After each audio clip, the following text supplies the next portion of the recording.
میلاد مصطفیٰ صلی اللہ علیہ وسلم کی لغوی بحث کو چھوڑ کر ہم اس لفظ کو بولتے ہیں چند افعال و اعمال کے مجموعے پر کہ یہ میلاد مصطفیٰ منا رہے ہیں. مثلا اس میں کھانا کھلانا، سرکار کے فضائل بیان کرنا، نعت خوانی کی محافل ہیں، جھنڈے لگانا، لائٹنگ کرنا، جلوس نکالنا، ان تمام چیزوں کے مجموعے کا نام رکھ دیا جاتا ہے میلاد مصطفیٰ کہ یہ میلاد مصطفیٰ منا رہے ہیں. اور اگر دیکھا جائے تو اصل میں سرکار کی ولادت پاک کی خوشی ہم منا رہے ہوتے ہیں، اس کے لیے طریقہ اختیار کرتے ہیں تو ان تمام کو کہہ دیتے ہیں جی میلاد کی محفل ہو رہی ہے، میلاد مصطفیٰ منا رہے ہیں. تو پہلی بات تو یہ کہ خوشی منانا اور خوشی کا اظہار کرنا، یہ دونوں چیزیں قرآن کے حکم سے ثابت ہیں. اللہ تعالیٰ فرماتا ہے قل بفضل اللہ وبرحمتہ فبذلک فلیفرحوا. اے حبیب کریم صلی اللہ علیہ وسلم، آپ ان لوگوں سے فرما دیجئے کہ اللہ کے فضل اور اس کی رحمت پر چاہیے کہ خوشی کا اظہار کریں.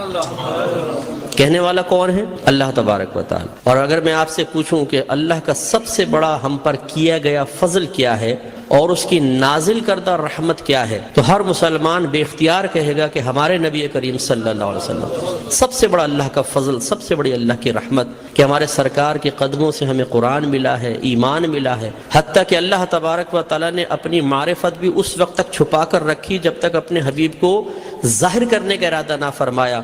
حبیب کو ظاہر کیا اور پھر اپنی معرفت ہم تک پہنچائی. تو ہم نے تو اپنے نبی کے ذریعے سب کچھ پایا، تو آپ سے بڑھ کر فضل اور رحمت اور کیا ہوگا. اور خود اللہ تعالیٰ فرما رہا ہے کہ مسلمانوں کو چاہیے، اے حبیب ان سے فرمائیے. یقینی سی بات ہے کہ کافر کو تو مکلف نہیں بنایا جا رہا نا، مخاطب مسلمان ہی ہوں گے. کہ مسلمانوں سے کہیے کہ اللہ کے فضل اور اس کی رحمت پر چاہیے کہ خوشی کا اظہار کرے. اور دوسری آیت میں فرمایا وَأَمَّا بِنِعْمَةِ رَبِّكَ فَحَدِّثْ، اور اپنے رب کی نعمت کا خوب چرچا کرو. حدث تحدیث سے نکلا ہے. تحدیث کا مطلب ہوتا ہے اللہ تعالیٰ کی کسی عطا کردہ نعمت کو کسی کے سامنے ظاہر کرنا، چاہے وہ قول سے ہو، جسے ہم کہتے ہیں جی اللہ کا بڑا فضل ہے بونڈ لگ گیا، اللہ کا بڑا فضل ہے مکان بنا لیا، اللہ کا بڑا فضل ہے میرے بیٹے کی شادی ہو گئی. یہ ہم نعمت کا اعتراف اور اظہار کر رہے ہوتے ہیں. اور اسی طریقے سے مختلف اعمال و افعال سے بھی بعض اوقات تحدیث نعمت ہوتی ہے. ایک دفعہ ایک صحابی نبی کریم صلی اللہ علیہ وسلم کی خدمت میں آئے جو پھٹے پرانے سے تھوڑے کپڑے پہنے ہوئے تھے، مفلوق الحال سے تھے. تو سرکار نے فرمایا کہ کیا تمہارے پاس کوئی مال نہیں ہے؟ عرض کیا رسول اللہ صلی اللہ علیہ وسلم الحمدللہ ہر طرح کا مال ہے، مویشی ہیں، دراہم ہیں، دنانیر ہیں، باغات ہیں. تو سرکار نے شاید فرمایا پھر اللہ کی نعمت کا اثر آپ پر ظاہر ہونا چاہیے. اپنے آپ کو ایسا نہ رکھو بلکہ ایسے لباس پہنو، ایسی عادات و اطوار رکھو، ایسا طور طریقہ رکھو کہ لوگ جان جائیں کہ اللہ تعالیٰ نے آپ کو نعمتوں سے نوازا ہے. تو بتائیے کہ جب میلاد مصطفیٰ صلی اللہ علیہ وسلم آئے تو کیا ہمیں اپنے نبی کی اس طرح خوشی کا اظہار نہیں کرنا چاہیے تاکہ یہ ظاہر ہو کہ اللہ تعالیٰ نے ہمیں اپنے نبی کی سب سے بڑی نعمت سے نوازا ہے. جب عام دولت کے لیے سرکار نے فرمایا تمہیں اللہ نے دولت دی ہے، اس کا اثر تم پہ ظاہر ہونا چاہیے، اس نعمت کا اثر ظاہر ہونا چاہیے. تو بتائیے کہ جب میرے سرکار تشریف لائے اس نعمت کا اظہار کیوں نہیں چاہیے؟ تو یہ دونوں چیزیں قرآن سے ثابت ہیں. تو خوشی منانا اور نعمت کا اظہار کرنا، جب اللہ تعالیٰ نے اس کا حکم دے دیا، اجازت دے دی، تو پھر ہر وہ طریقہ اختیار کرنا جائز ہوگا جس کو قرآن اور حدیث نے منع نہیں کیا ہے. یہ اچھی طرح اصول یاد رکھیے. کسی چیز کے جائز قرار دینے کے لیے دلیل نہیں چاہیے ہوتی، کسی چیز کو ناجائز قرار دینے کے لیے دلیل درکار ہے. مثال کے طور پر میں آپ سب سے پوچھتا ہوں جو آپ نے ٹوپیاں پہن رکھی ہیں جائز ہے کہ ناجائز؟ بتائیں، بولیں، لائیں، ثابت کریں قرآن و حدیث.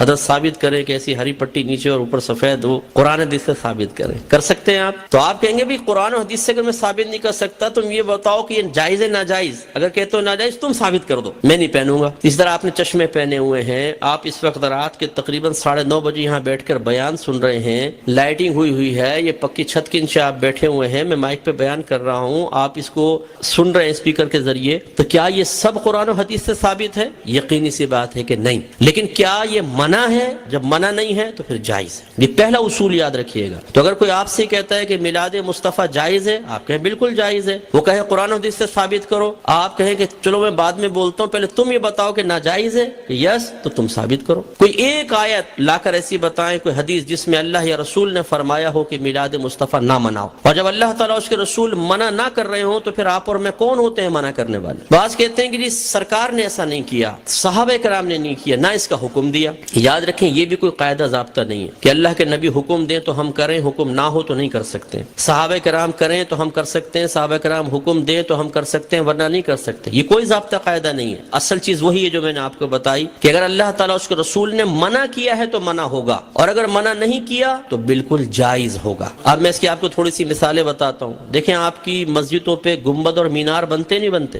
آپ پوچھیں، کویسچن کریں، ہر مکتب فکر کی عبادت گاہ کے اوپر گنبد اور مینار ہیں، کیا اللہ کے نبی نے اس کا حکم دیا تھا؟ صحابہ کرام نے حکم دیا؟ یا اللہ کے نبی نے بنائے یا صحابہ نے بنائے؟ نہیں، یہ بہت بعد کی ایجادات اور ہر مسجد کے اوپر ہیں۔ یہ کیسے بدعت اور ناجائز کیوں نہیں ہو جاتے؟ قرآن پاک پہ زبر زیر پیش سرکار کے دور میں نہیں تھا، نہ صحابہ کے دور میں، بہت بعد میں لگے ہیں۔ 6 کلمے سرکار کے دور میں باقاعدہ اس طرح مرتب شدہ نہیں تھے، یہ بعد میں ہے۔ ایمان مفصل، ایمان مجمل پہلے نہیں تھی، یہ بعد میں ہے۔ اور اگر سرکار کے ہی دور کو لے لیں، سرکار نے قرآن کو مجتمع نہیں کیا تھا، صدیق اکبر کے دور میں ہوا ہے۔ سرکار کے دور میں، صدیق اکبر کے دور میں تراویح 20 رکعت ایک امام کے پیچھے نہیں ہوتی تھی، عمر فاروق رضی اللہ تعالیٰ عنہ نے کی ہے۔ اور ان پہلے 3 ادوار میں جمعے کی صرف ایک اذان ہوتی تھی جو اذان ثانی کہلاتی ہے۔ پہلی اذان حضرت عثمان غنی رضی اللہ تعالی عنہ نے ایجاد فرمائی ہے۔ یہ ایک بازار تھا، وہاں پر ایک مقام زورہ تھا۔ جب مدینے میں وسعت پیدا ہوئی، اذان ہوتی تھی، دور تک آواز نہ پہنچ پاتی تھی، لوگوں تک اعلان نہ پہنچ پاتا تو آنے میں دیر ہو جاتی تھی۔ تو پھر آپ نے فرمایا کہ ہم ایک اذان اور شروع کریں گے جو اصل اذان سے، جو دوسری اذان ہے اس سے آدھے پونے گھنٹے پہلے بازار کے پاس ہوگی، تاکہ لوگ ہوشیار ہو جائیں اور جمعے کی تیاری کر سکیں۔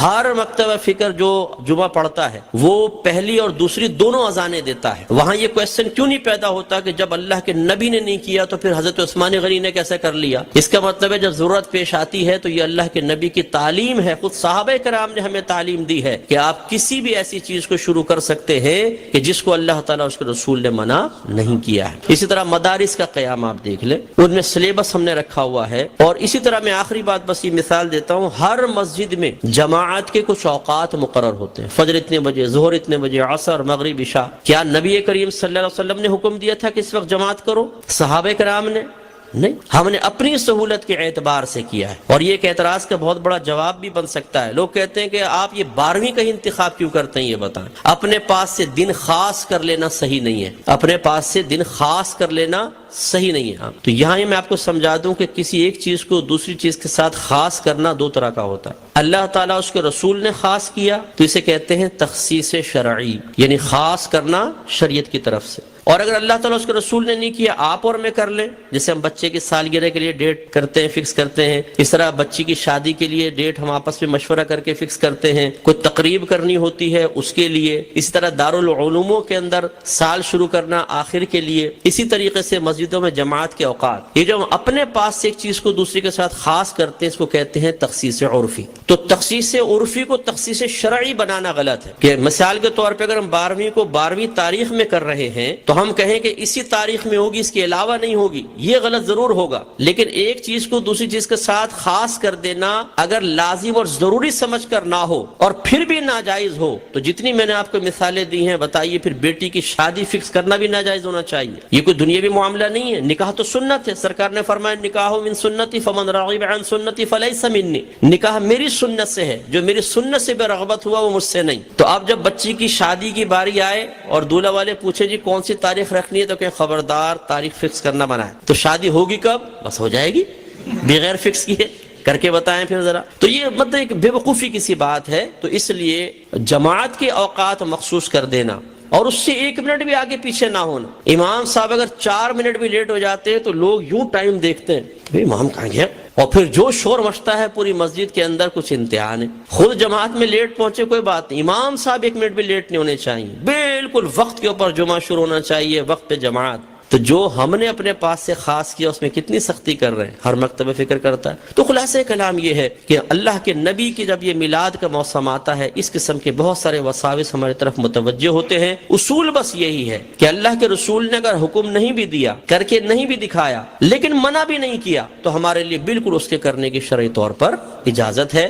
اگر حکم کا انتظار کریں تو پھر ہر چیز کے اندر غلام کو حکم کا انتظار کرنا چاہیے، اور جب آپ حکم ڈھونڈنے کی کوشش کریں گے تو کاروبار زندگی رک جائیں گے۔ ہزارہ چیزیں ایسی ہیں جن میں سرکار کے احکام موجود نہیں ہیں۔ تو بس اصول شرعی ہوتا ہے کہ جہاں سرکار کا حکم موجود نہ ہو، خاموشی اختیار فرمائی ہو، منع نہ کیا ہو، یہ اس کے جائز ہونے کی دلیل ہوتا ہے۔ تو میلاد مصطفیٰ منائیے۔ الحمدللہ جنہوں نے یہ کیا ہے انہوں نے فیض پایا ہے۔ ابو لہب جیسا شخص آپ جانتے ہیں کافر تھا، سرکار کا چچا تھا، کافر شخص تھا اور بدترین کافر، دشمن اسلام، لیکن جب اس کی لونڈی ثویبہ نے آ کے خوشخبری دی کہ مبارک ابو لہب تیرے ہاں بھتیجا پیدا ہوا، اس نے ہمارے نبی کی خوشی میں آزاد نہیں کیا تھا، اپنے بھتیجے کی خوشی میں کیا تھا، لیکن وہ بھتیجا تھا تو اللہ کا نبی، تو اللہ تبارک و تعالی نے اس کو اس برکت سے نوازا کہ جب اس کا انتقال ہوا اور یہ جہنم میں گیا ہے، اس کے خاندان والوں میں سے کسی نے اس کو خواب میں دیکھا تو پوچھا کہ ما فعل اللہ بکا، اللہ تبارک و تعالی نے تیرے ساتھ کیا معاملہ کیا؟ تو اس نے جواب دیا کہ بہت سخت عذاب میں ہوں،